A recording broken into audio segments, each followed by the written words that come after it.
श्री राम जय राम जय राम। श्री राम जय राम जय जय राम। श्री राम जय राम जय जय राम। श्री राम जय राम जय जय राम। श्री राम जय राम जय जय राम। श्री राम जय राम जय जय राम। श्री राम जय राम जय जय राम। श्री राम जय राम जय जय राम। श्री राम जय राम जय जय राम। बोलिए श्यावर रामचंद्र जी की जय हो। पवन सुत हनुमान जी की जय हो। उमापति महादेव जी की जय हो। रमापति रामचंद्र जी की जय हो। समस्त राम दरबार की जय हो। अपने अपने श्री गुरु जी महाराज की जय हो। अपने अपने माता पिता की जय हो। सरस्वती माता की जय हो। बोले सब संतन की जय हो। सब भक्तन की जय हो। जय जय श्री सीताराम। जय जय श्री राधे श्याम।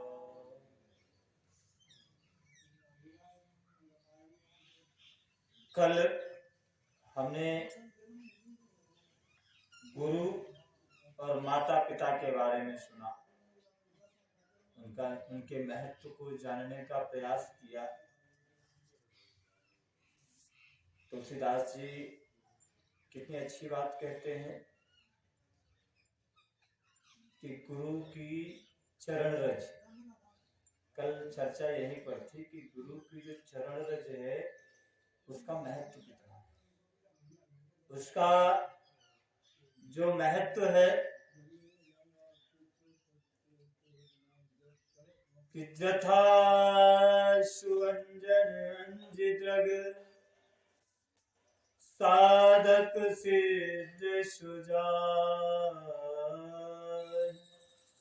कौतुक देखत सैल बन भूतर भूरि निधान।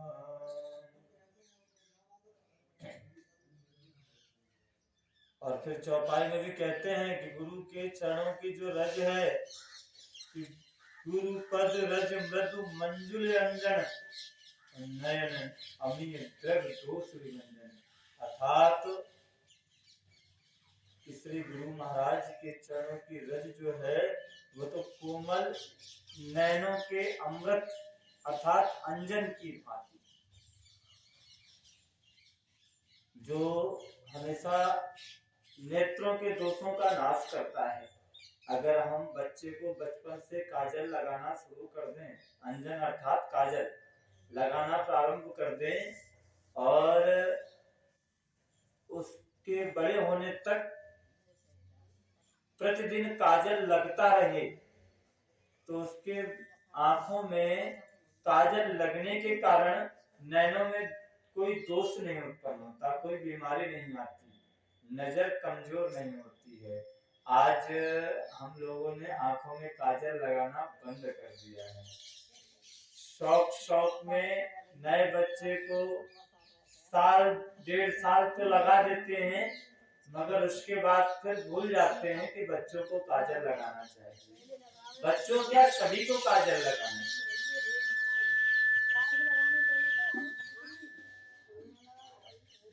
तो जैसे उस काजल में ये गुण है कि जिस प्रकार से काजल अर्थात अंजन, अंजन, तो जिस प्रकार से अंजन लगाने से नेत्रों के दोष विकार मिट जाते हैं, उसी प्रकार से गुरु की चरण रज अगर इसको हम अपने मस्तक पर धारण करें तो हमारे हृदय के नेत्र खुल जाते और हमको राम जी की प्राप्ति हो जाती। और राम जी की प्राप्ति करने से कोई नहीं रोक सकता। चरण रज मस्तक पे लगाने से कल भी हमने बताया कि सर्वप्रथम ये होता है कि हमारे जब हृदय चक्षु खुलते हैं तो अहंकार की समाप्ति हो जाती है। बहुत फायदे होते हैं। कई लोग हाँ जी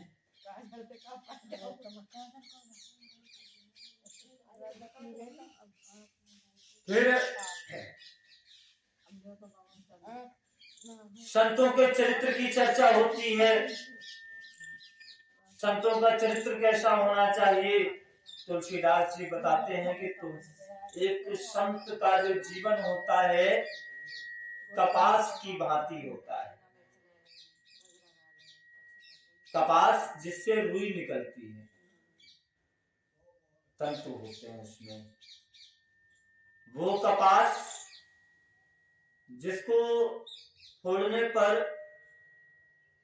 रुई की गांठ निकलती है, फिर वो कपास कई तरीके से कष्ट झेलता है, तब जाके पतला सा धागा बनता है।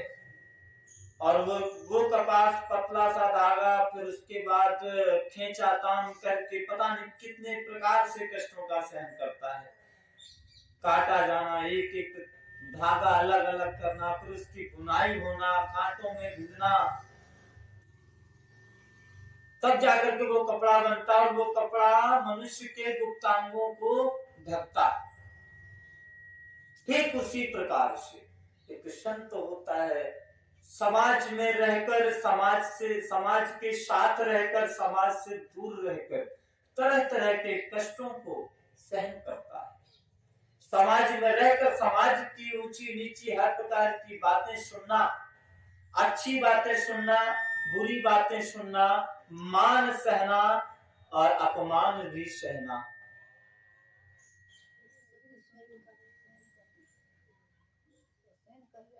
संगत, अच्छी संगत के लोग भी उसके पास आकर के बैठते हैं और बुरी संगत के लोग भी उसके पास आकर के बैठते हैं, मगर संत इन सब चीजों से परे होता है।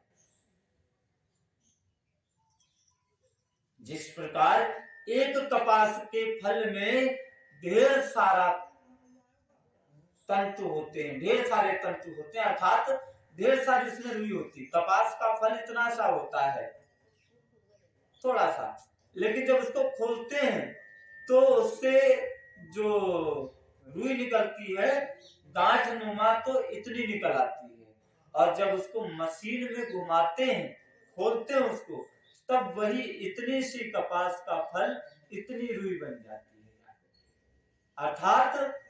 और जब उससे उसकी बुनाई करते हैं तो लगभग और बड़ा कपड़ा बनता है। तो इसी प्रकार संत का चरित्र होता है। कपास बाहर से मटमैली होती है, मगर भीतर बिल्कुल सफेद दूध की मां।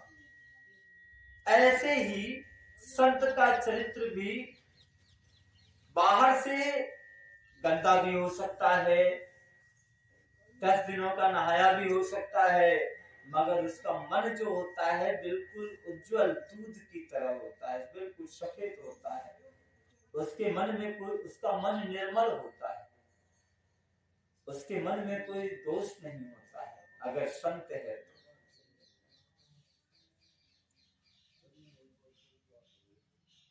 संत सद्गुणों का भंडार होता है। संत अपना स्वयं कष्ट सह कर भी दूसरों को कष्ट में नहीं देख पाता। स्वयं तो कष्ट सह सकते हैं, मगर हम आप किसी अन्य को कष्ट में देख करके जो संत होता है उसको भी कष्ट होता है। तो ऐसा नहीं है कि हमने दाढ़ी बाल रख लिया या किसी महात्मा ने दाढ़ी बाल रख लिए तो ये महात्मा हुआ।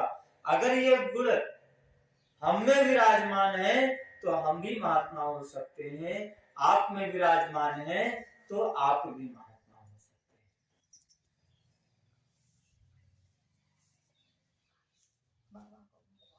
हैं। संतों का समाज आनंदमय और कल्याणमय होता है। और संत के समाज को तुलसीदास जी ने भी चलता फिरता तीर्थराज प्रयाग कहा है। और जहां उस संत समाज रूपी प्रयागराज में राम भक्ति की गंगा, राम भक्ति रूपी गंगा जी की धारा है। आप यहाँ बैठे हैं, आप या कोई ये सोचे कि हम गंगा जी जा रहे हैं, एक तरफ तो आप गंगा जी स्नान करने जाइए और एक तरफ कहीं पर राम जी के नाम की चर्चा हो रही हो, वहां बैठ करके श्रद्धा और भक्ति भाव से अगर आप वहां की चर्चा सुने और उसको अपने अंदर धारण करें तो ये मान लीजिए कि आपने गंगा स्नान कर लिया, आपने संगम स्नान कर लिया। यही जहां संत है वही तीर्थराज प्रयाग है। और वो तीर्थराज प्रयाग जहां पर माँ गंगा, माँ सरस्वती जी और माँ यमुना, इन तीनों देवियों का, तीनों माताओं का संगम होता है। तो जहां संत समागम हो, जहां राम चर्चा हो, वहीं पर संगम है, वही गंगा जी है, वही यमुना जी है, वही सरस्वती जी है और वही स्नान कर लेना चाहिए।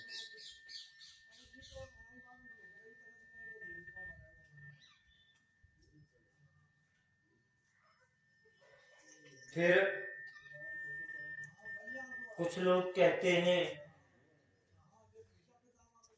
संतों ने तो ऐसा भी कहा है कि अगर आप राम कथा, राम चर्चा की भक्ति रूपी गंगा में स्नान कर लेते हैं तो उसके उपरांत विधि और निषेध कि यह काम करना है और यह काम नहीं करना, तो फिर कोई मायने नहीं रह जाता। ऐसे कर्मों की कथा कलयुग के पापों को हरने वाली सूर्य कन्या जो यमुना जी हैं और भगवान विष्णु और शंकर जी की कथाएं त्रिवेणी रूप से इसमें सुशोभित है, जो सुनते ही सब आनंद और कल्याणों को देने वाली है। और उस इस जो आप समाज में बैठे हैं, इस ये प्रयाग है और इस प्रयाग में अपने धर्म में जो अटल विश्वास रख देता है वही अटल विश्वास एक अक्षय वृक्ष, ये आपका खिन्नी का वृक्ष हो जाता है। ये अक्षय हो, कितना भी टूटे फटे लेकिन फिर उतना का उतना ही। आज आप देखेंगे फिर अगले साल आगे फिर देखेंगे तो उतना ही रहेगा, है ना। तो ऐसे ही अक्षय वट है। और इस कथा से, इस प्रयागराज से स्नान करने के बाद जो आपके माध्यम से शुभ कर्म बनते हैं, हमारे गुरुदेव जो आशीर्वाद देते हैं शुभ कर्म का, जो शुभ कर्म बनते हैं वो शुभ कर्म ही इस तीर्थराज का समाज है और वह संत समाज रूपी प्रयागराज सब देशों में सब समय सभी को सहज में ही प्राप्त हो जाता है। और अगर इसका आदर पूर्वक सेवन किया जाए, इस राम कथा को श्रवण करने के पश्चात अगर इसका आदर पूर्वक इसका मनन किया जाए और इसका राम जी के विचारों को वर्णन किया जाए तो आदर पूर्वक सेवन करने से आपके सारे कलेशों को नष्ट कर देता है। राम कथा का ये प्रभाव है। राम जी के नाम की, राम जी के जीवन चरित्र का ये महत्व है, ये महिमा है। अगर हम उनके जीवन चरित्र को सुने और उस पर चलने का प्रयास करें तो उसकी ये महिमा है कि हमारे जीवन के समस्त क्लेश नष्ट हो जाते हैं। और यह तीर्थराज अलौकिक और अकथनीय है, कहीं भी आपको मिल सकता है। इसके लिए हमको प्रयागराज जाने की आवश्यकता नहीं है। अभी जो नया जिला बना है इलाहाबाद, जिसे पहले कहते थे अब उसे प्रयागराज कहते हैं। हमारे योगी जी महाराज ने, मुख्यमंत्री जी ने, यूपी के मुख्यमंत्री ने उसका नाम बदल करके प्रयागराज कर दिया, जो पूर्वत नाम था। ऐसा नहीं है कि वो आज नया नाम रखा है, पूर्वत नाम भी प्रयागराज ही था और आज भी उसको प्रयागराज ही कर दिया है। और उस प्रयागराज में जो संगम है, उस संगम में जाने के लिए आपको प्रयागराज जाने की आवश्यकता नहीं है। जहां राम चर्चा हो रही हो वही प्रयागराज आ जाता है। और उस प्रयागराज में राम चर्चा रूपी शब्दों का, राम जी के गुणानुवादों का श्रवण करके, मनन करके, वर्णन कर ले अगर श्रद्धा से, भक्ति भाव से, तो उससे अनेक लाभ प्राप्त होते हैं। प्रथम तो हमारे मन से सारे क्लेशों का नाश हो जाता है, हमारे सारे दोषों का नाश हो जाता है, हम दोष मुक्त हो सकते हैं।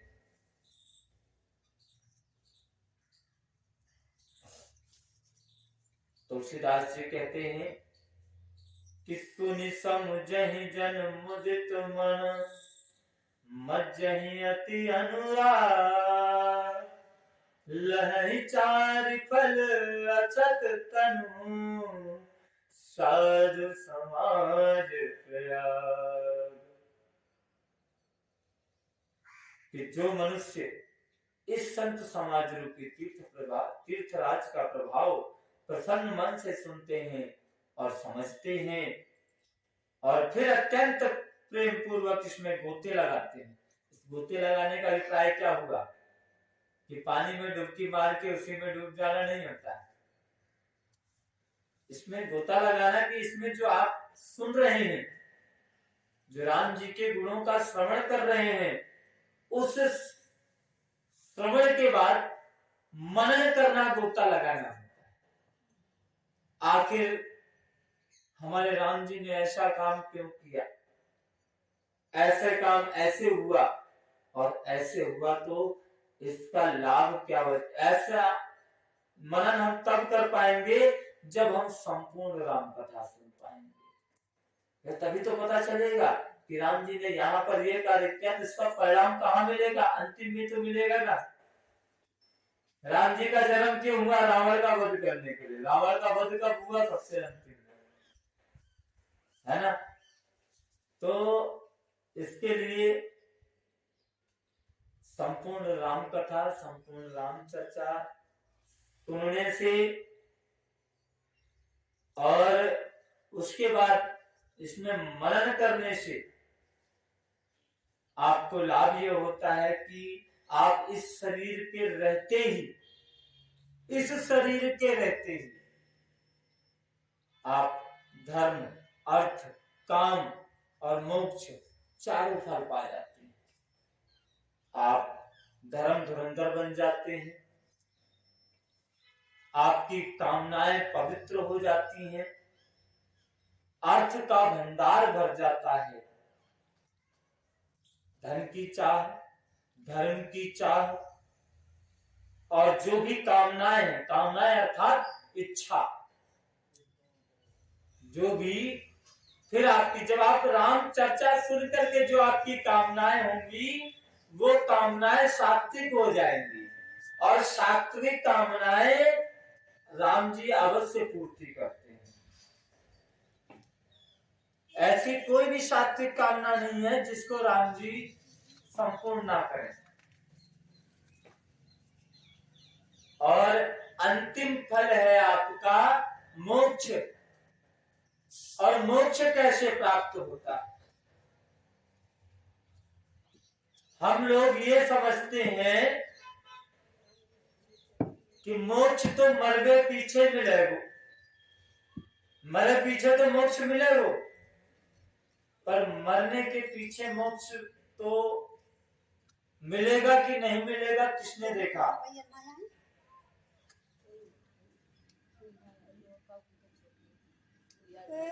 ये शरीर छूटने के बाद हमको मोक्ष मिलेगा कि नहीं मिलेगा ये तो किसी ने नहीं देखा।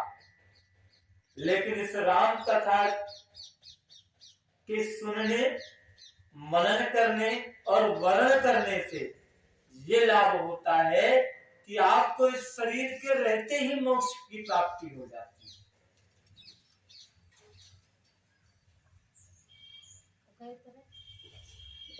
इस तीर्थराज में,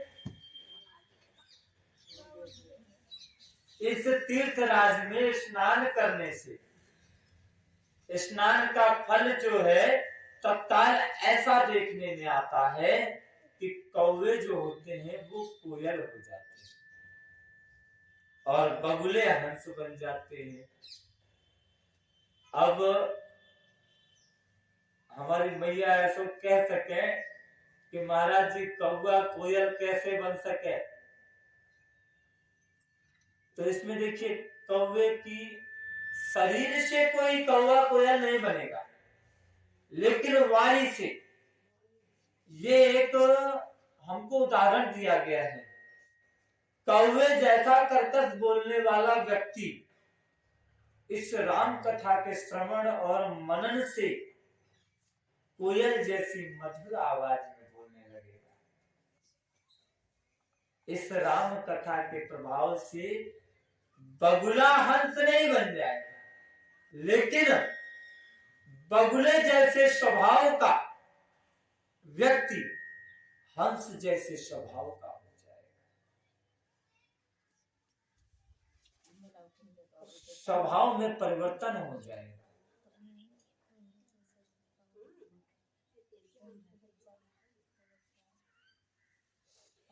इसलिए इसमें कोई आश्चर्य ना करें कि बगुला हंस कैसे बन सकता है और कौवा कोयल कैसे बन सकता है। और संत समाज में जब आप बैठ जाते हैं तो संतों के सत्संग की महिमा आध्यात्मिक दृष्टि से जो जानते हैं वो ही जानते हैं। वैसे एक चीज बताएं महाराज, तो कोयल के बच्चा ने कौवा क्यों पार लिया? या वो पूछ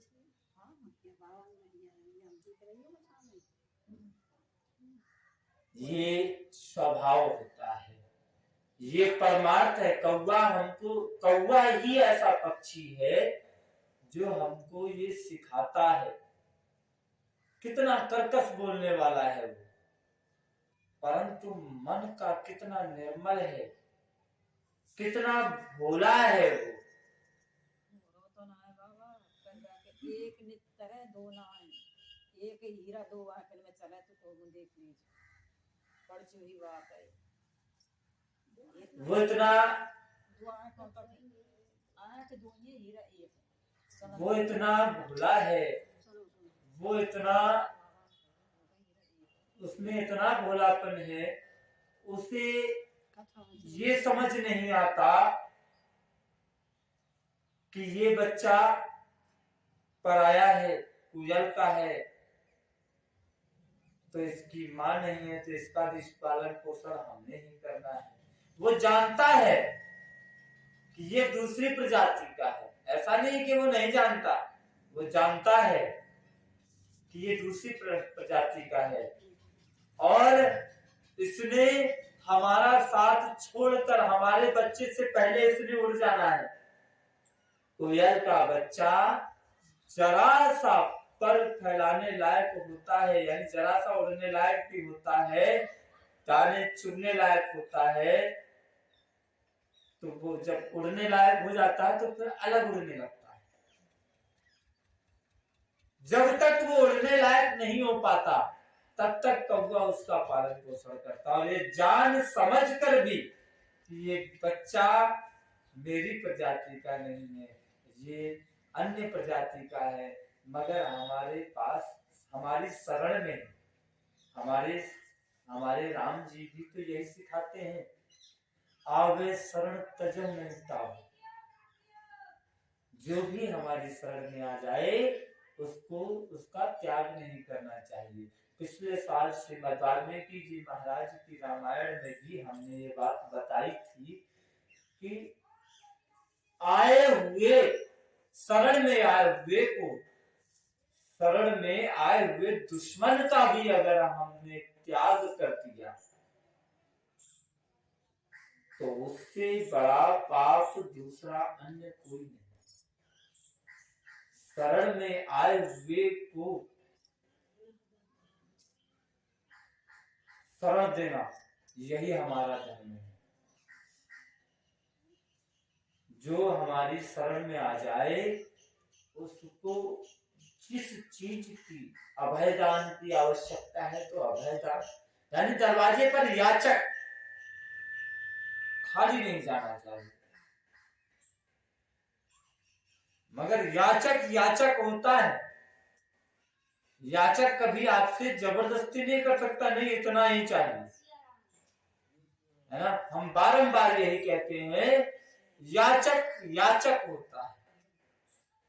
अगर कोई भूखा है वो भी आपकी ही शरण में आया, वो ये उम्मीद लगा करके आया कि आपके घर पर मेरा पेट भर जाएगा, मेरे उदर की पूर्ति हो जाएगी, मगर उदर की पूर्ति ही चाहिए उसको, उससे अतिरिक्त नहीं चाहिए। और कोई आपका दुश्मन किसी से भयभीत होकर के आपके पास अपने बचाव के लिए आया है तो भी उसकी मदद करनी चाहिए। क्यों? तो दुश्मनी अलग जगह है, मगर वो बड़ा दिल करके बड़े मन से आपके पास आया, अपना मान अपमान छोड़ करके आपके पास आया। वो अपने लिए कितना बड़ा क्यों ना हो, कितना स्वाभिमानी क्यों ना हो, लेकिन जिस समय वो आपके पास आपकी शरण लेने के लिए आ गया तो उसका सारा मान सम्मान वहीं खत्म हो गया। वो आपके सामने अगर अभय दान भी मांगने आया तो झोली फैला करके भिखारी होकर के आया है। तो ऐसे समय पर उसकी रक्षा ना करें तो इससे बड़ा तो कोई पाप ही नहीं हो सकता। अपने दरवाजे पर आए हुए याचक को खाली हाथ भेजना अर्थात उसका अपमान करना, इससे दूसरा बड़ा पाप कोई नहीं, और राम जी इसको कदापि क्षमा नहीं करते। जो व्यक्ति ऐसा करता है उसके लिए राम जी के पास क्षमा नाम का शब्द भी नहीं है। क्षमा करना तो बहुत बड़ी बात है।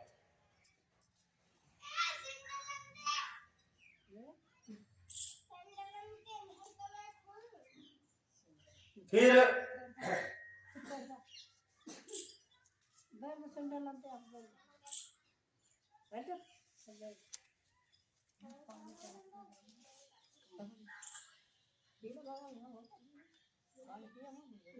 और इस राम कथा का प्रभाव तो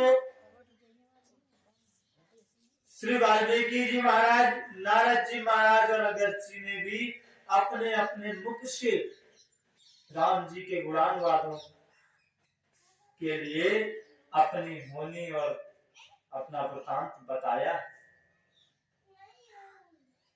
इसका महत्व जो है अपने होली अपने वृतांत के माध्यम से उन्होंने बताया। उन्होंने कहा जैसे कि वाल्मीकि जी महाराज के बारे में लोग बात कहते चले आ रहे हैं, बहुत पुरानी कथा है।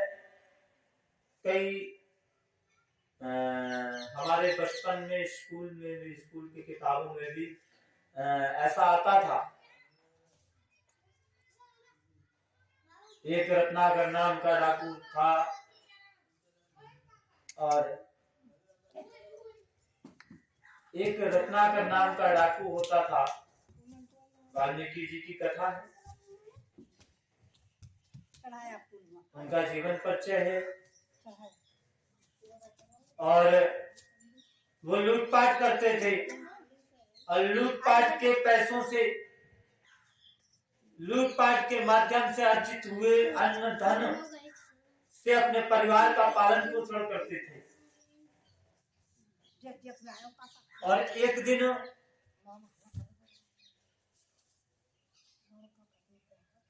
दिन की बात है कि नारद जी से उस रत्नाकर नामक भील की डाकू की मुलाकात होती है।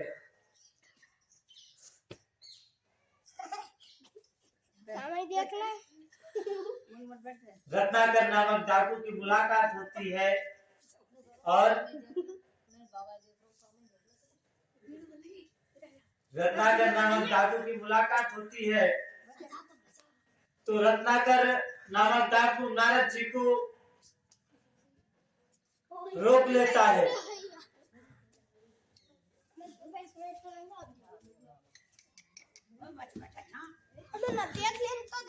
रोक लेता है तो उनसे पूछता है कि तुम्हारे पास जो भी सामान है मुझे दे दो। नारद जी के पास धन तो कुछ था नहीं, वीणा थी जिसका वादन किया करते थे, करताल थी।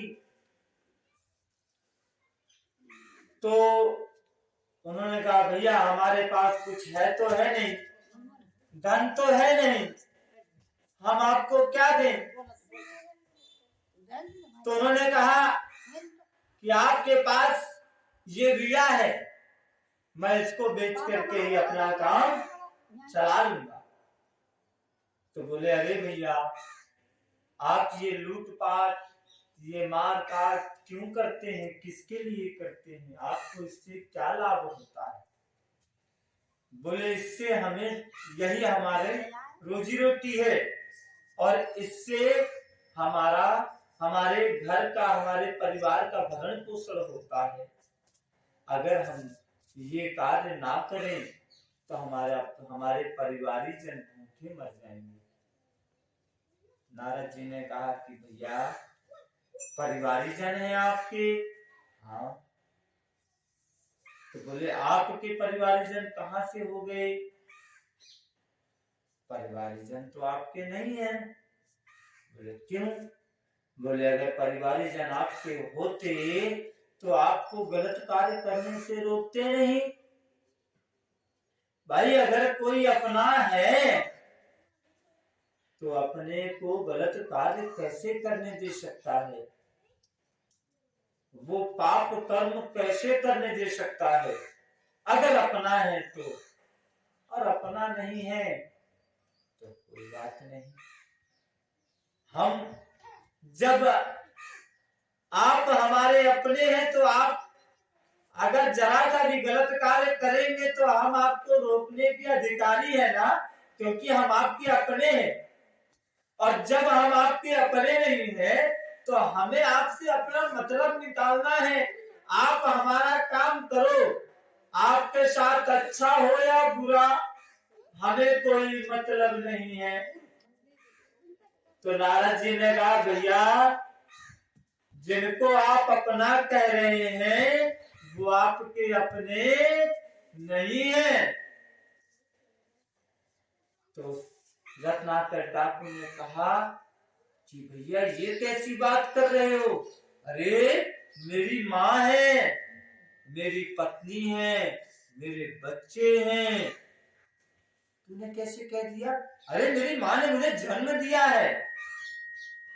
तो नारद जी ने कहा कि भैया आपको विश्वास नहीं आता, एक कार्य कर सकते हैं। मैं वो कथा सुना रहा हूं जो कथा मैंने बचपन में हाँ पढ़ी, स्कूल की किताब में ऐसा था। तो बोले कि आपको विश्वास नहीं होता, आप एक काम कीजिए कि आप अपने घर जाइए, अगर आपको लगता है कि ये आपके अपने हैं, आप अपने घर जाइए, आप उनसे पूछिए कि ये कमाते हैं, आप किसके लिए कमाते हैं? तो वो साधारण कहेंगे कि हमारे लिए, क्योंकि आप पर उनका अधिकार है। तो भैया मैं जो ये पाप करता हूं, आप सबको पता है कि पाप करते हैं, और उनसे पूछिएगा कि मैं जो पाप करता हूं क्या आप उस पाप के भागीदार बनेंगे? आज मुझे ब्रह्मलोक से एक देव ऋषि मिले हैं और वो ये कह रहे हैं कि अगर आप आज जो भी धन अर्जित करके लाएंगे उसके खाने से आपको मेरे सारे पाप आप सब लोगों को मिल जाएंगे। क्या आप स्वीकार करते हैं? अगर वो स्वीकार करें तो आप बेझिझक ले जाइएगा, अगर वो स्वीकार ना करें तो आगे आपकी इच्छा। तो वाल्मीकि जी रत्नाकर स्वरूप में उन्होंने कहा, अरे वाह भैया वाह महात्मा, तू तो बड़ो होशियार दिख रहे हो। क्यों? नारद जी कहने लगे, भैया क्या हो गया, मैंने क्या होशियारी की? बोले हाँ, मैं जाऊं घर को और तू जाए अपने गंतव्य को। मैं यहाँ चुतिया बना ढाले उतने देर कोई ना पायो, एक तो तू पायो बने देर में, और अकेलो आयो तो फिर वैसों कछी ना है, तो बीड़ा और करताल में ले उठ सकूं, तो मैं चुतिया बना के मेरे घर को भेज रहे हो? नारद जी हंसे, बोले बड़ा भोला है, एक काम कर, तो मुझे यहाँ पेड़ में बांध दे, मुझे यहाँ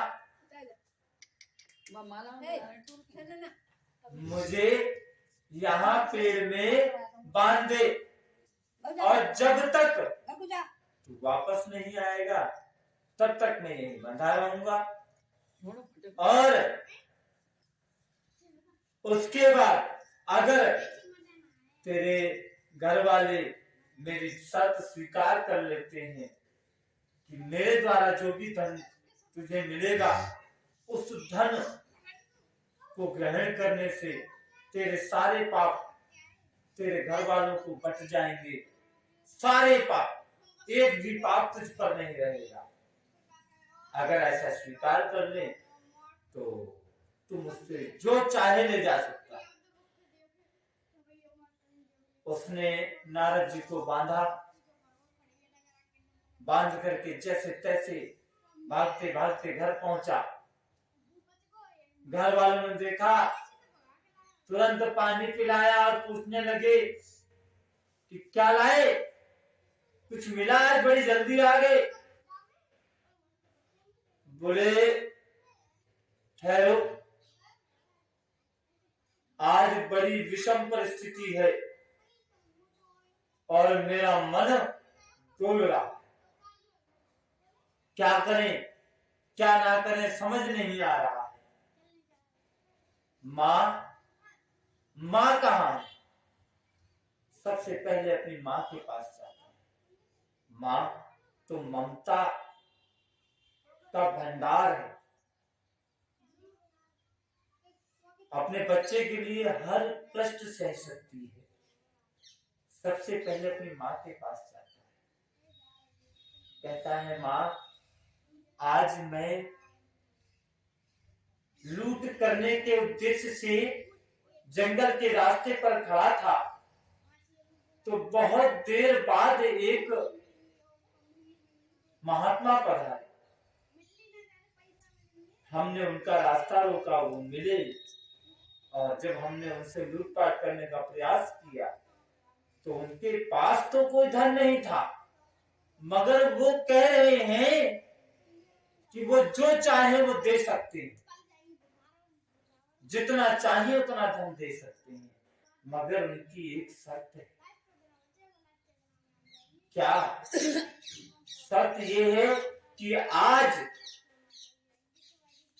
वो जो भी धन हमको देंगे उस धन का जो भी इस्तेमाल करेगा, जो भी उपयोग में लाएगा, मैंने जन्म से अब तक जो भी पाप किए हैं सारे पाप उसके पास चले गए। तो माँ ने कहा कि बेटा ठीक है, मैं तेरी माँ हूं, मैं तेरी माँ हूं, तेरे शरीर पर लगी जरा सी चोट मुझे बहुत भारी दुख पहुंचाती है, लेकिन मैंने तुझे इतना बड़ा कर दिया है, अब तेरा धर्म है मेरा पेट भरना। बचपन से लेकर पैदा होने से लेकर के तेरी जवानी तक मैंने मेहनत करके मजदूरी करके तेरा पेट भरा, अब तेरा धर्म है कि तू मेरा पेट भर। कैसे भरता है ये तेरा धर्म। धर्म क्या है कि तू अपनी माँ का पेट भर। अब कर्म तेरा है कि क्या करता है, कैसे करता है, इससे मुझे कोई लेना देना नहीं। मुझे तो सिर्फ 2 वक्त की रोटी और आड़े रीते एक धोती और कुछ नहीं चाहिए। मेरे कोई बड़े शौक नहीं है, इसलिए मुझे वो धन नहीं चाहिए कि मैं तेरे पाप को क्यों उठूं। कर्म तू करे खोटे और तेरे पाप मैं उठूंगी, नहीं। मां ने तुरंत मना कर दी। पत्नी के पास जाता है, एक बात बता, मैं जो लूटपाट करके लाता हूं किसके लिए? मेरे लिए। देख नहीं रहे इतनी सजी सबरी खड़ी हूं, किसके लिए? तुम्हारे लिए तो खड़ी हूं। तो फिर मेरे धन पर अधिकार है तो मेरे पाप पर भी तो तुम्हारा अधिकार होना चाहिए। बोले आज ये कहां से बातें ढूंढ कर लाए हो? तुरंत सुर बदल गए। कमाई के धन पर तो अधिकार है, मगर कमाई के रास्ते अर्थात कमाई के द्वारा जो पाप का अर्जन हुआ, जो धन का अर्जन हुआ, उस पर तो सबका अधिकार है, मगर उस कर्म के द्वारा जो पाप का अर्जन हुआ है उस पर कोई अधिकार नहीं जताना चाहता। और जो उस पाप का बंटवारा कर ले, सच्चा साथी तो वही है ना, जो बुरे समय पर हमारे साथ खड़ा हो जाए, वही अपना है। तो आज उस रत्नाकर के साथ ना तो उसका बेटा खड़ा हो रहा है, ना उसकी बेटी खड़ी हो रही है, ना उसकी पत्नी खड़ी हो रही है, आज उसकी माँ भी खड़ी नहीं हो रही है।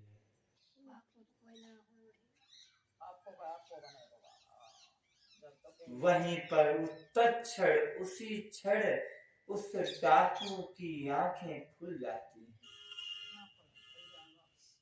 उसने घर त्याग दिया। बोले जिस घर में मैं इतने वर्षों से अपने अपने शरीर का रक्त बहाकर मजदूरी करता तो रक्त नहीं बहता, पसीना बहता। लेकिन मार काट करके मैंने अपने शरीर से रक्त बहाया, पता नहीं कितनी हत्याएं की, कितनों का दिल दुखाया, कितने पाप कमाए, और आज भी कोई हमारा अपना नहीं है। सबकी इच्छाओं की पूर्ति की। किसी ने 1 मांगा तो मैंने 10 दिए। किसी की जुबान से जरा सी बात निकलती, मैं उसकी इच्छा पूरी करता। मगर आज हमारा कोई अपना नहीं है। इस दुख ने उस डाकू रत्नाकर को अंदर से झकझोर दिया। वो हिल गया। वो बड़े दुखी मन से, बड़े ही उदास होकर के नारद जी महाराज के पास आते हैं। नारद जी महाराज के पास आते हैं, उनसे कहते हैं, उन्हें खोलते हैं और उनके चरणों में गिर जाते हैं। कहते हैं, भगवान अब आप ही हमें आगे का रास्ता बताने वाले हैं, कोई अपना नहीं है। आपने हमारी आंखें खोल दी, अब हम क्या करें? आप ही हमारा मार्गदर्शन दें।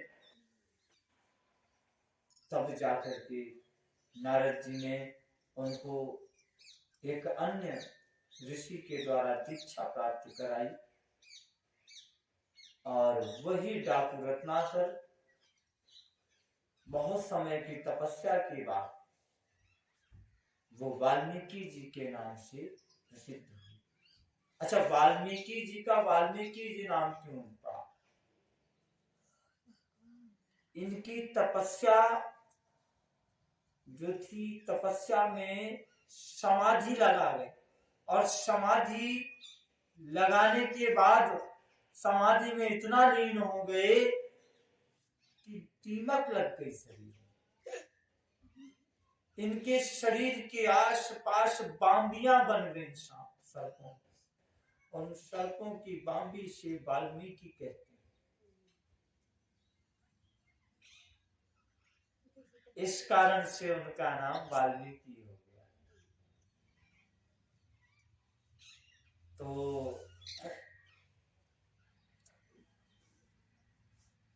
राम जी का नाम प्राप्त करने से उनको, वाल्मीकि जी को राम जी का मंत्र मिला।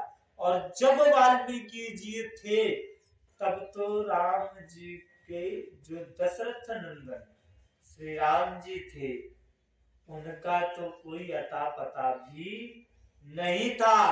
उन वाल्मीकि जी को वही नारद जी, क्योंकि उन्हें, नारद जी को उन्हीं वाल्मीकि जी के माध्यम से राम कथा की रचना करानी थी।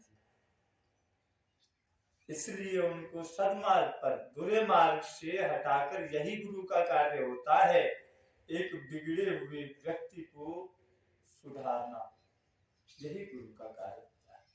उनको राम मंत्र प्रदान किया, राम नाम दिया, और उस राम नाम की महिमा में अपने गुरु पर अटल विश्वास करके वाल्मीकि जी महाराज हो गए। अनेक ग्रंथों की रचना की, उनमें से एक महान ग्रंथ रामायण नाम से,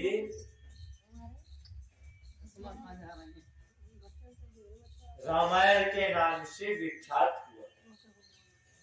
आज जिसकी चर्चा घर घर में।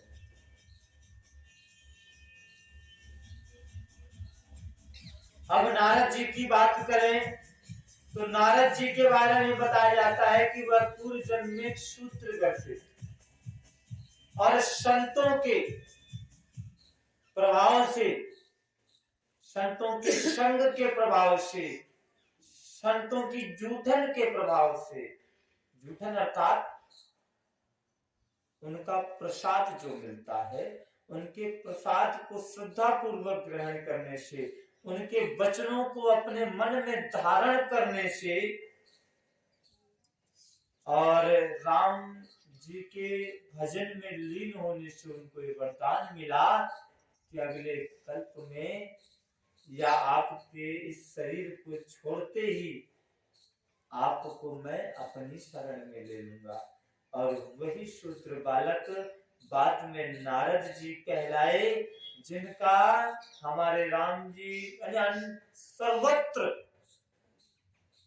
सर्वत्र कहीं भी किसी भी जगह जा सकते थे। वो वैकुंठ भी जा सकते थे, वो स्वर्गलोक भी जा सकते थे, ब्रह्मलोक भी जा सकते थे, नागलोक भी जा सकते थे। हर जगह ऐसी कोई पूरी सृष्टि में कोई जगह नहीं जहां नारद जी के लिए कोई अवरोध पैदा हो, उनको कोई नहीं रोक सकता। ऐसे थे नारद जी और ऐसा था राम नाम का प्रभाव। ऐसा है संतों के संग की महिमा।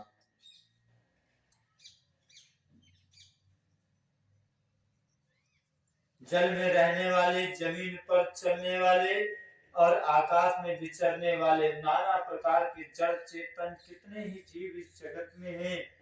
उनमें से जिसने जिस समय जहां कहीं भी जिस किसी भी यत्न से, जिस किसी भी प्रकार से बुद्धि, कीर्ति, सद्गति, विभूति और भलाई पाई है, तो सब सत्संग का ही प्रभाव।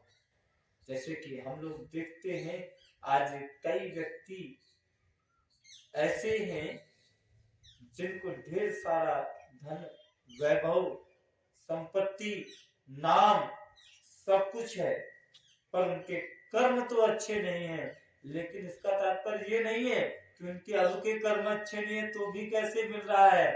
तो ये इसका तात्पर्य ये है कि ये सब उनके पूर्व जन्म के सत्संग का प्रभाव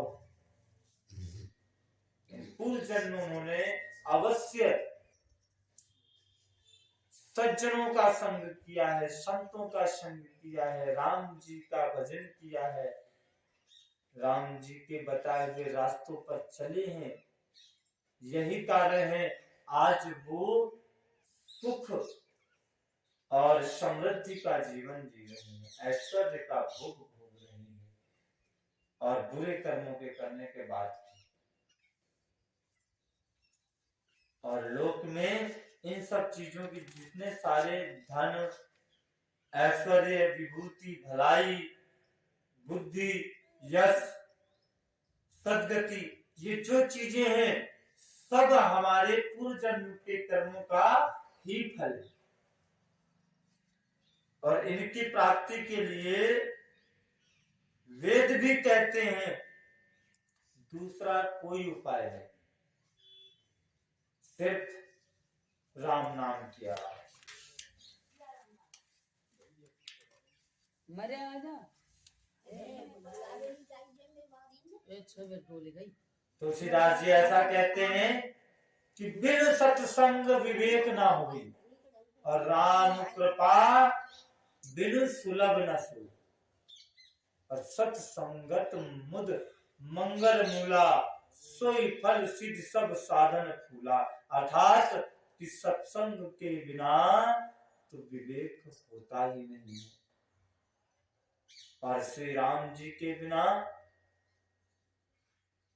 वह सत्संग भी सहज ही में प्राप्त नहीं होता। ऐसा कहा जाता है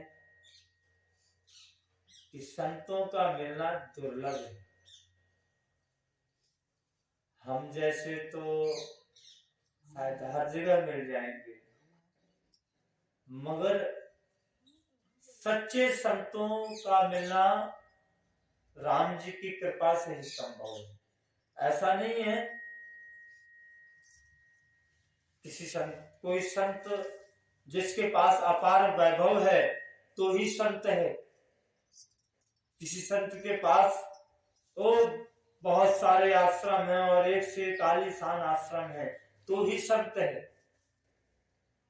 किसी संत की बड़े बड़े नेताओं से पकड़ है तो ही वह संत है। संत तो बिना आश्रम के भी संत हो सकता है, क्योंकि ये शरीर ही आश्रम है। मैं शरीर नहीं हूं, मैं शरीर नहीं हूं। ये मेरे हाथ है, ये नाक है, ये नेत्र है, ये मुख है, ये दांत है, मेरे हैं। जैसे ये ग्रंथ मेरा है मगर मैं ग्रंथ नहीं। मोबाइल फोन मेरा है मगर मैं मोबाइल फोन तो नहीं हूं। ऐसे ये हाथ मेरा है मगर मैं हाथ तो नहीं हूं। शरीर के आप किसी भी अंग पे हाथ लगाइए, आप सोचिए दर्द कहां हो रहा है? मेरे सर में दर्द है ना। दर्द कहां हो रहा है? मेरे पेट में दर्द हो रहा है, मुझ में दर्द नहीं हो रहा है।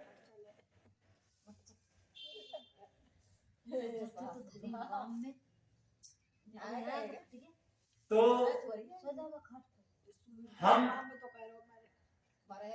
हम ईश्वर के अंश हैं और इसीलिए संत को ईश्वर का स्वरूप माना जाता है। और कहा गया है हर व्यक्ति संत हो सकता है। संत वही है जो अपने स्वरूप को जान जाए। अपने स्वरूप को जो व्यक्ति जान जाए वही संत है। जो व्यक्ति अपने स्वरूप को जान जाए, अपने आप को जान जाए, मैं कौन। अभी पूछा जाए कि भैया क्या नाम है, भैया आपको क्या नाम है ना, मगर ये आपका नाम नहीं है, ये आपके शरीर की पहचान है। आप सुगरवती नहीं है। तो जिस दिन यही आध्यात्म की बात है, जिस दिन हमको हमारा स्वरूप प्राप्त हो जाएगा, मैं कौन, मैं ईश्वर का अंश हूं। ईश्वर अंश जीव अविनाशी। अर्थात देखो हम कैसे, एक सन्यासी संप्रदाय में एक मंत्र है, अहम ब्रह्मास्मि, ऐसा कहा जाता है। ये उपदेश है कि मैं ही ब्रह्म हूं। अर्थात साधारण भाषा में हम समझते हैं एक कैसो बाबा खुदाइए भगवान कह गए, तो भैया है हम अकेले हम नहीं हैं, आप सब भगवान हैं। ये श्रीमद् रामचरितमानस में हमारे राम जी साफ साफ इस बात को कहते हैं कि जो मैंने किया आपको हमारे पद चिन्हों पर ही चलना है। आप देखिएगा कि राम जी जब वन को गए ना तो आगे आगे चलते थे, उनके पद चिन्हों को देख करके माता सीता और भैया लक्ष्मण चलते थे। इसका भी उद्देश्य यही है कि हमको सबको जिस प्रकार माता सीता और लक्ष्मण ने उनके कदमों का, उनके पद चिन्हों का अनुसरण किया और आज वो भी भगवान के सम सम्मान पाते हैं। आपको पता है प्रभु श्री राम की पूजा अगर करनी है तो आपको राम दरबार लाना पड़ेगा, है ना। राम दरबार लाना पड़ेगा और उस राम दरबार में राम जी के अतिरिक्त 3 अन्य छवियों का होना तो परम अनिवार्य है। बाकी तो छवियां तो अन्य भी चाहिए, मगर 3 छवियां होना तो अति अनिवार्य है। प्रथम माता जानकी, द्वितीय भैया लक्ष्मण और तृतीय महाराज हनुमान जी महाराज, है ना। तो अगर हम एक सेवक हो करके हनुमान जी महाराज भगवान कहा सकते हैं, है ना, कहा सकते हैं ना। आज हम लोग इस स्थान को खिंडी वाले हनुमान जी महाराज के नाम से ही जानते हैं और सिद्ध मूर्ति है। तो जब वो भगवान बन सकते हैं तो हम भी भगवान हैं, क्योंकि हम उन्हीं का ही अंश हैं। अब आप कहेंगे बाबा तो ऐसी बातें बना रहे हो, कैसे हैं?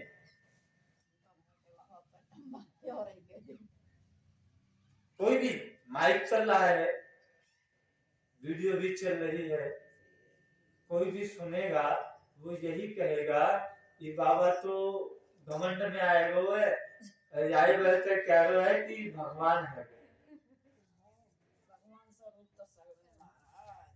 तो देखिए ईश्वर अविनाशी है। हमारी प्रथम इच्छा ये होती है मन पे हाथ रख के कहना, क्या कोई मरना चाहता है भैया? बस सत्य कहना। नहीं नहीं नहीं, अभी यहाँ बैठ करके तो आप बोल रहे हैं, लेकिन जरा सी तक नहीं नहीं नहीं नहीं। अच्छा अगर ये समस्या नहीं है, अगर हम मरना चाहते हैं तो जरा सी तकलीफ होती है, व्यक्ति को जरा सी समस्या होती है, जरा सा बुखार चढ़ता है तो हम डॉक्टर के पास भागते हैं कि नहीं भागते हैं? हमको पता है कि मरना, मृत्यु तो निश्चित है, मृत्यु तो निश्चित है, हमको यह शरीर छोड़ना पड़ेगा। फिर भी जरा सा बुखार आता है तो हम डॉक्टर के पास भागते। सबको पता है कि बुखार से इतनी आसानी से मृत्यु नहीं होती, फिर भी हम डॉक्टर के पास भागते हैं, किसी मेडिकल स्टोर किसी बच्चे को भेजते हैं कि भैया बुखार उतारने की गोली ले लियो, बुखार चढ़ रहा है, मुंह दुख रहा है, दांत दुख रहा है। दांत दुखने तो कोई मरे ना है, पर दांत दुखने को गोली लानी पड़े। तो ये अगर कोई कहे नहीं मुझे डर नहीं लगता, तो ये ऐसा नहीं है कि कोई बुरी बात नहीं है, ये स्वाभाविक है। क्यों स्वाभाविक है? जो परम परमेश्वर सत्ता है, जो ईश्वर है, वो अविनाशी है और हम उन्हीं के अंश है ना। बाप कैसे होएगो? बेटा तेते को अलग होएगो बाप से, लेकिन कुछ ना कुछ लक्षण तो अपने बाप के मिलेंगे। ऐसे ही हम उसी की संतान हैं, हम उसी की संतान, उस अविनाशी की संतान है। तो जैसे वो अविनाशी अर्थात कभी भी समाप्त नहीं होने वाला, और वो ईश्वर कभी समाप्त होने वाला नहीं है, इसलिए वो अविनाशी हुआ और हम उसके बच्चे हैं, हम उसके अंश हैं। इसलिए हमारी भी यही इच्छा है कि हम भी अपने बाप की तरह, अपने इष्ट की तरह कभी मरे नहीं। ये सत्य है। हम चार आदमी में कह दें कि ना भैया मुझे तो भगवान ले जा, वो आवेगा जो नहीं करेंगे, है ना, मगर चाहते नहीं। क्यों? ये स्वाभाविक है, ये स्वाभाविक कोई बुरी बात नहीं है, क्योंकि हम उसके अंश हैं और ये हमको ये एक निशान दिया गया है, मरने की इच्छा से दूर रहना, कि हम ये पहचान है कि हम उस अविनाशी जीव के हम उस अविनाशी प्रभु के अंश हैं, क्योंकि वो भी अविनाशी तो हम भी अविनाशी हैं।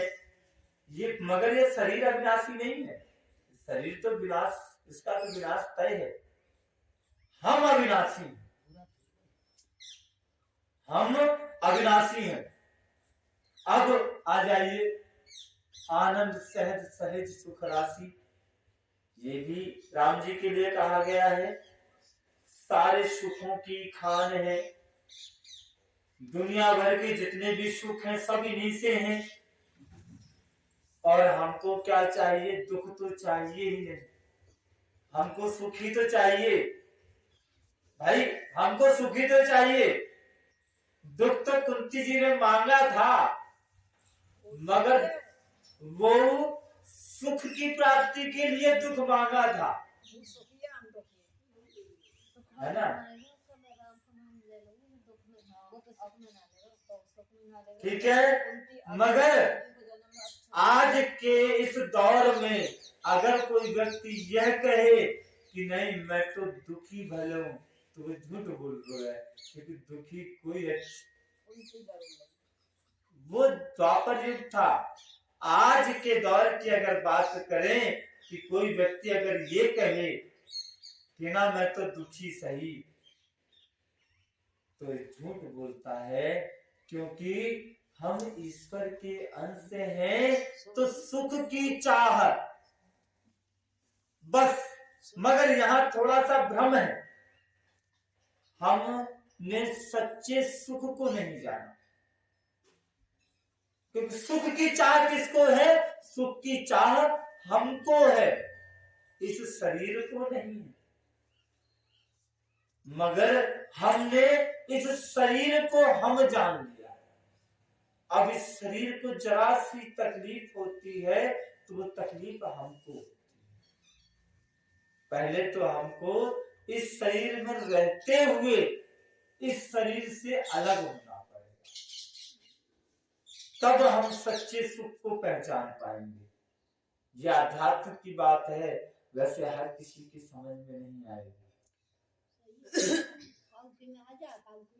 मगर जो समझ गया, यूं मानिए कि राम जी की कृपा है, राम जी की कृपा से ही आध्यात्म की चर्चा दिमाग में घुस पाती है। कहा है ना, बिन सत्संग विवेक ना होई, राम कृपा बिन सुलभ न सोई। क्योंकि सत्संग के बिना ही ये विवेक नहीं प्राप्त हो सकता है कि हमें क्या करना है और क्या नहीं करना है।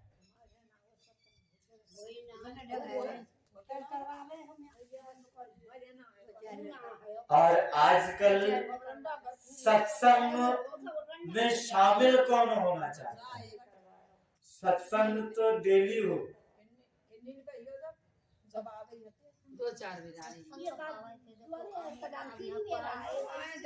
ये भी तो सत्संग ही है। तो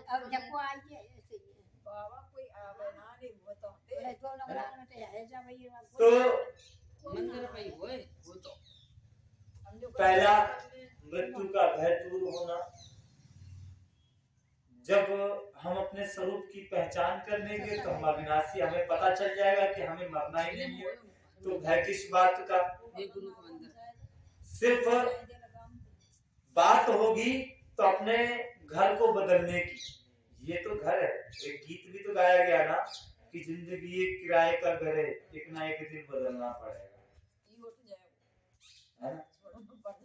तो ये शरीर तो किराए का है, हम अपने कपड़े बदलते हैं, हम अपने कपड़े बदलते हैं, हम अपने कहीं किराए का मकान लेते हैं तो उसको भी साल 2 साल 10 साल में बदलते हैं, लेकिन बदलना पड़ता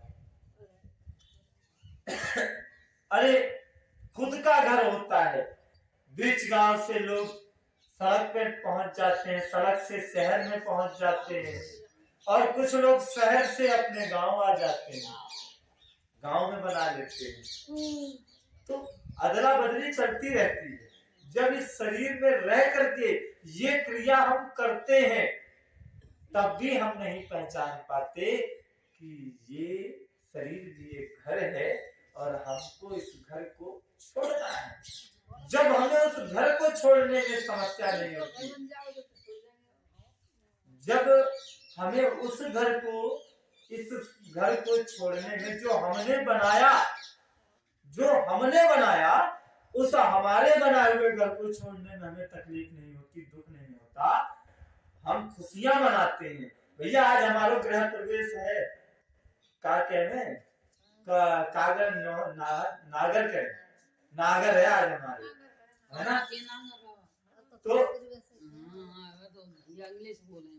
तो जब एक घर को छोड़ करके दूसरे घर में जा करके हम गृह प्रवेश कराते हैं और अनेक प्रोग्राम करते हैं, तो ये भी तो घर है।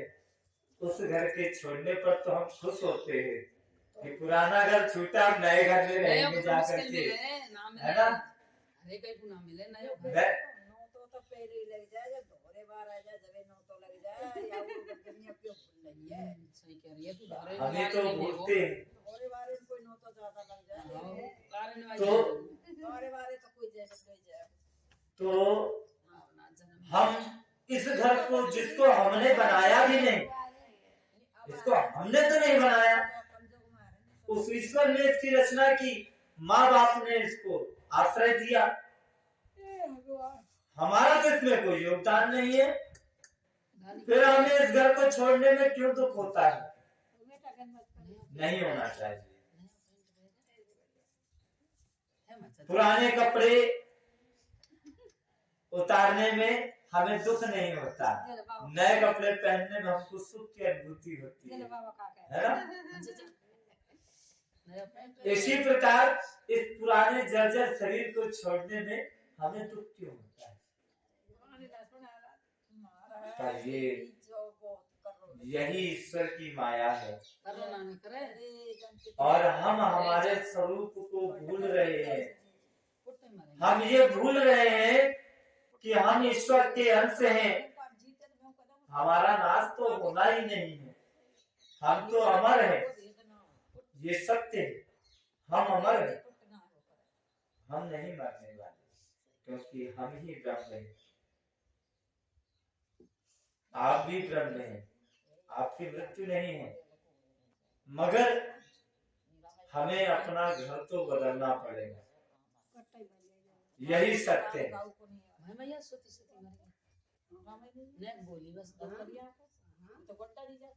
और कहा गया है कि सत्संग से, अगर सत्संग में अगर दुष्ट भी आ जाएं, तो अगर भोले मन से सुने, निर्मल मन से सुने,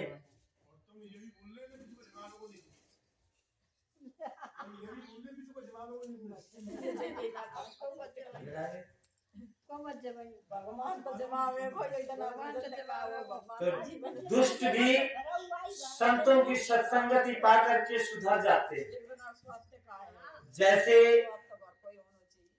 पारस मणि के स्पर्श से लोहा भी स्वर्ण बन जाता है, सुहावना हो जाता है, किंतु दैव योग से कभी अगर सज्जन पुरुष दुर्जनों के संगत में पड़ जाए तो भी वह सज्जन ही रहती है।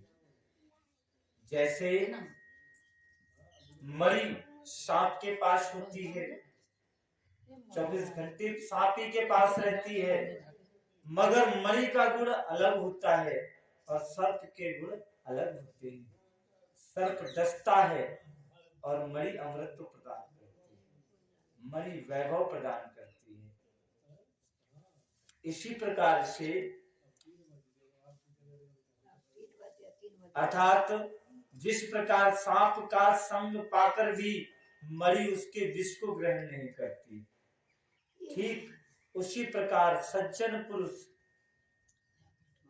दुर्जनों के संग से अपने गुण को नहीं छोड़ते, दुष्टों के संग रहकर भी दूसरों को प्रकाश ही देते हैं, अर्थात ज्ञान मार्ग ही सिखाते हैं।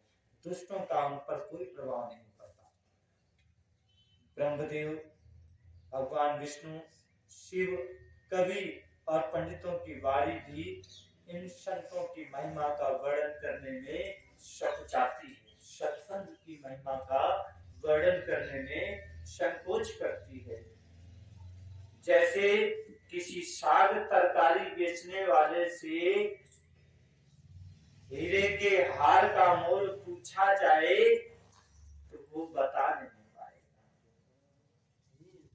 ठीक उसी प्रकार हम जैसे अपने बारे में कोई भी शब्द हम कहें तो वो कम ही होगा, चाहे पाखंडी कह दे, ढोंगी कह दे, कुछ भी कह दे, तो हम जैसे दुर्गुणों से भरे हुए व्यक्ति के मुखार से संतों का या सत्संग की महिमा का बखान कर पाना तो अत्यंत ही दुर्लभ होगा। तुलसीदास जी कहते हैं कि बंदं संत समान चित हित, बंदं संत समान चित हित अनहित नहीं कोई, अंजलि गति शुभ सुमन जिमि सम सुगंध कर दोई, संत सरल चित जगत हित जान स्वभाव सने, बाल विनय सुन करी कृपा राम चरण रति देव। तुलसीदास जी कहते हैं और हम भी अपनी तरफ से ऐसे संतों को, जो संत हैं वास्तव में स्वभाव से जो अपने स्वरूप को प्राप्त हैं,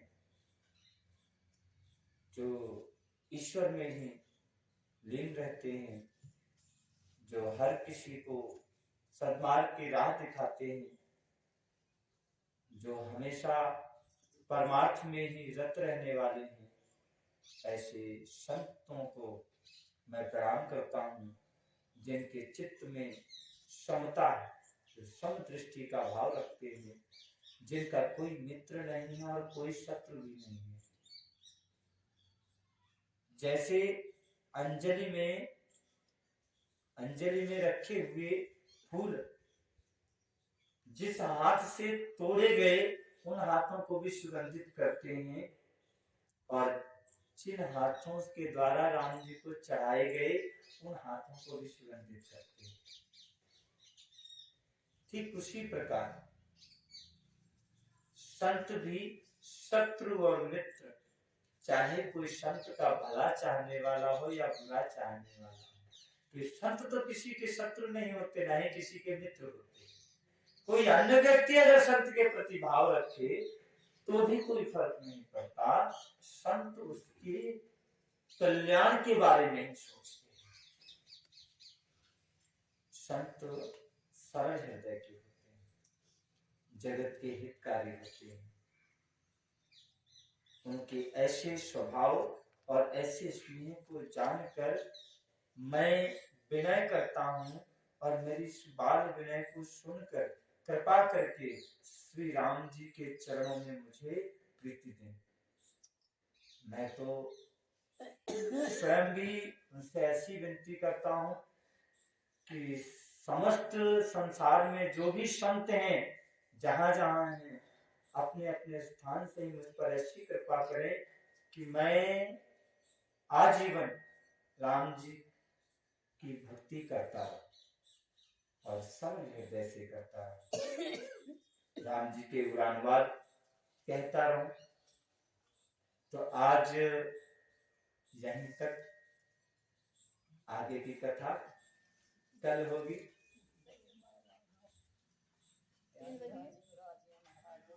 लाल बटन, लाल बटन 3 बज गए। लाल बटन दे दो।